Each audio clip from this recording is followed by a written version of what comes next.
Hammaga assalomu alaykum aziz o'rtoqlar. Hozir biz Shayxon Tohir tumanida turibmiz. Ya'ni Ko'kcha masjidining shunday yonginasida joylashgan Murad Buildingdan 4-qavatdagi 5 xonali xonadonimizni sotuvga chiqqan. Narxini oxirida aytib o'taman. Narxi juda ham zo'r.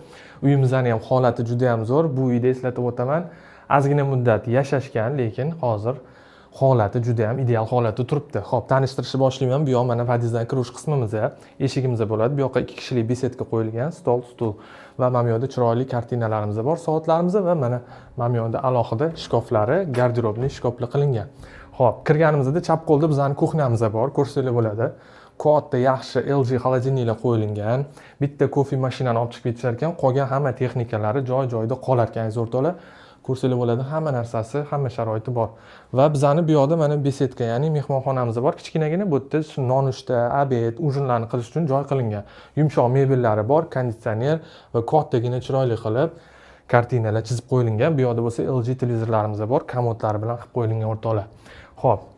Keyingi xonamiz bizning mehmonxonamiz. Ko'rsanglar bo'ladi, tez-tez tanishtirib chiqaman, chunki uyimiz katta juda ham keng bo'lgan mehmonxonamiz bor. Mana 12 kishilik kattagina stol stullarimiz, bu yoqda komodlarimiz, konditsioner, chiroyli pardalar, lyustralarimizni ko'rsanglar bo'ladi va bu yoqda servantimiz ham bor. Bu yoqda mana alohida mana televizorli zonalarimiz ham qilingan.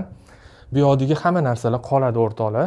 Xo'p, keyingi xonamiz ko'rsanglar bo'ladi. Bu yoq holimiz kattagina, ko'rib turibsizlar va holda bizani umumiy sanuzilimiz bor. Tahorat qiladigan unitazlari, hamma narsalari joy-joyida. Chiroyli qilib qo'yilgan, urinib ketmagan, hamma narsasi toza turibdi. Aziz o'rtoqlar, bu yoqda mana spalni qismimiz, spalnimizni ko'rsanglar bo'ladi. Bu yoqda 2 kishilik yotoqxona, ya'ni detskiy spalni qilgan bo'ladi. Mana 2 kishilik stol stullari ham bor, dars, kompyuter, hamma narsalarni mana shu yerda qilishadi aziz o'rtoqlar. Keyingi xonamiz eslatib o'taman, bu ham ketadi aziz o'rtoqlar. Bu ham detskiy xonamiz, ko'rsanglar bo'ladi. Menimcha qizlarga atalgan, qizlar uchun juda ham ayni muddao, ikkita yumshoq kravatlari, chiroyli jaluzilari va shkoflari, hamma narsalari qilib qo'yilgan va bitta dars qiladigan stol stullari ham bor. Xo'p, keyingi xonamiz sanuzilimiz bo'ladi. Bu ham общий sanuzil yo'laydagi. Hamma narsalari joy-joyida. Bu yerda ham top-toza turibdi va bu yoqda mana bizning katta bo'lgan master spalnimiz, komplekt, hamma sharoit qilingan. Mana komodlari, konditsioner, chiroyli pardalari, yumshoq kravatlari. Bu yoqda bo'lsa o'zini alohida sanuzillari, dushoy kabinalari bilan qilingan. Umumiy hamma narsalari bor va alohida bu yoqda yana garderobli shkofli xonamiz ham bor aziz o'rtoqlar.